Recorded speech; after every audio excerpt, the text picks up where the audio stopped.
For about 60 years, Tanzania was one of the most stable and peaceful African countries. But since late 2025, a wave of state violence against protesters has upended the established order. Meanwhile, Tanzania occupies a unique geopolitical position as the ocean gateway for six landlocked states, as well as the terminus of a $1.4 billion Chinese railway and the export point for massive oil and gas projects. So why is Tanzania experiencing such dangerous upheaval, and how might this affect its role in geopolitics? With about 72 million people occupying a land area roughly twice the size of California, Tanzania is actually the single most populous country located entirely south of the equator. Like most African regions, it was colonized by a European power in the late 19th century, specifically as a part of German East Africa. Zanzibar, which is now a semi-autonomous region of Tanzania, was controlled by the Sultan of Oman until it became a British protectorate in 1890. After World War I, the region became a British mandate as well before eventually gaining independence in 1961 under the anti-colonial revolutionary Julius Nyerere, though the country was known as Tanganyika back then. 3 years later, revolutionaries in Zanzibar overthrew the Sultan and officially joined Tanganyika, which changed its name to Tanzania. Ever since, the dynamic between Zanzibar and its own country has been tenuous at best, but more on this later.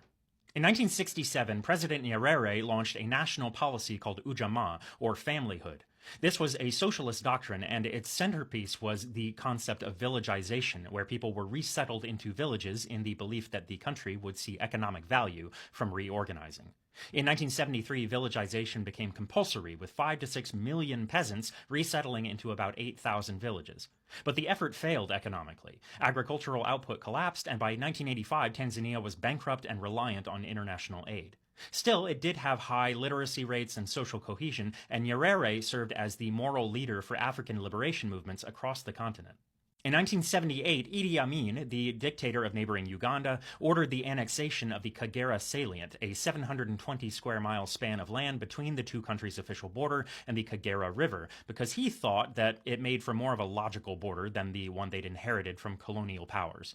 What he didn't expect was that Nyerere would mobilize forces not only to counterattack, but to fully capture the Ugandan capital of Kampala and topple the regime.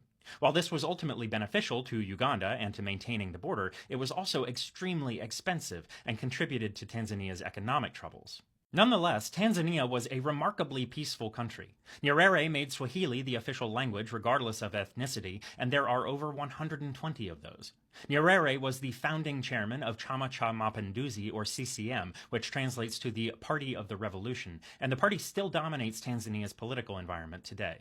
It's seen a slew of leaders with very different personalities and objectives since Nyerere died in 1999, but today CCM is led by President Samia Suluhu Hassan, a former project manager for the World Food Program from Zanzibar, which, again, has never fully settled its place in the Union.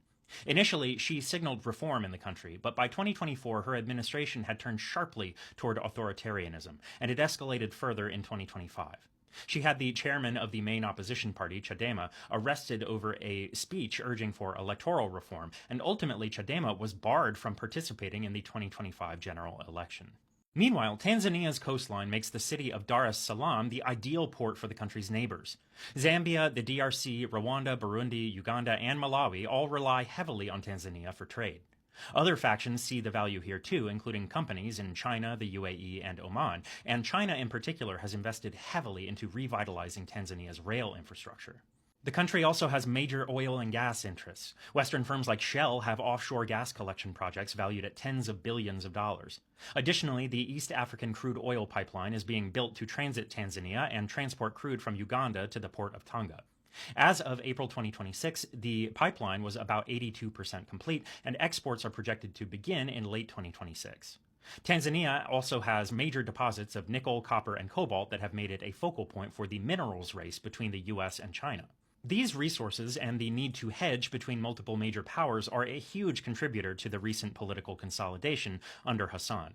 Ultimately, control of the state means control of the country's valuable resources and the billions of dollars that they produce.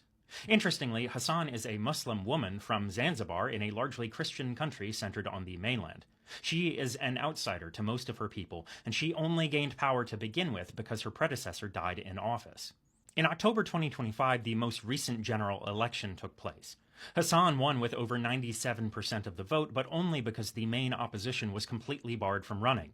Protests erupted on election day, and the state responded with live ammunition, a nationwide curfew, military checkpoints, and a complete internet shutdown. The death toll is contested, but the official commission documented 518 deaths across 11 regions, 197 of which were from gunshot wounds. Hassan defended these security forces responsible, and there has been little to no recourse against her and her administration other than limited international sanctions, in part because many countries have too much at stake financially to take decisive action.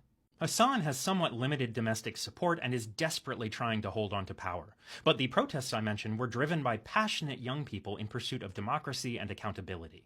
Tanzania may never be the same again after the violence of 2025, but it is possible that we will see real grassroots action the next time Hassan's regime attempts to oppress its own people.